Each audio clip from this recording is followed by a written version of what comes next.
So this area that we're in here, it's called a tide pool. Water gets trapped in here, and you can see that it's filled with lots of life, right? There's all sorts of things. We'll talk about some of them that we eat regularly, and some things that we use for knives or for weapons or harpoon tips.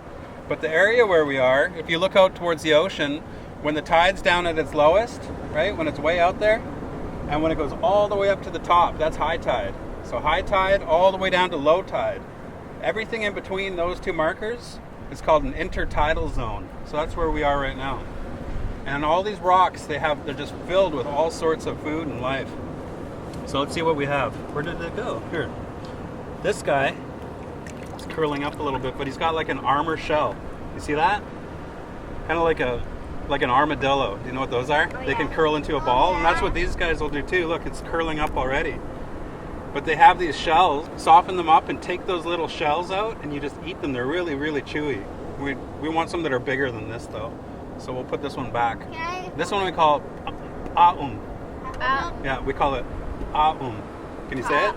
Aum. Yeah, here, careful. Look, it's sticking to my finger already.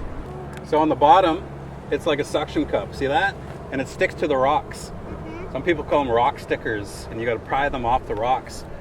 And then you see all around, there's a whole bunch of these. They're all small on this rock that we're on. They get a lot bigger than this. They can get like about this long or so. These ones we call tsaanwa. Can you say that one? Tsaanwa, yeah. In English, how long do they get? They can get long, like that long. Whoa. And in English, they call them gooseneck barnacles because they have like a long gooseneck. That's what they kind of look like, I guess, to them. They're really tasty. These are good food. They taste kind of sweet. They're kind of like clams a little bit. All over the rocks. All over. Or gooseneck barnacle, it's called. And then in here too, we see a whole bunch of mussels. We call them kluchum. And mussels, here's just a shell. I won't take a live one. But they have the really dark and the purple shells. They're just like a lot of the other things that live on the rocks here. They blend in. And if you didn't know that they were alive, you would probably think that they were just rocks, right? Because that's kind of what they look like. The barnacles, the shells, they're kind of camouflaged and they just blend into the rocks. When you look down in the water, it's hard to see them because it just looks like the floor, right?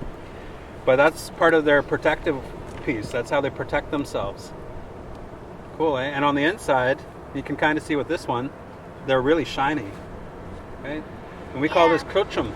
Can we talk to about the crabs because they camouflage in? Oh yeah, do you see some crabs in there? Mm-hmm. Yeah, and I see a crab over there. Sure. I just want to tell you one more thing about these here.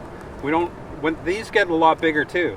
They get like this big, like that. I saw one over there, a really big one, but I was that was a little one. So with these, what our ancestors did was they would use these for sharpening into knives. They would find flatter ones than this. This is kind of like a bowl, but there's some when you get them and they're really flat, like this, right? Like your hand when it's open. And they just would sharpen the edges and make a sharp knife out of it. Or spear tips, or harpoon tips, or arrow tips. Kluchum.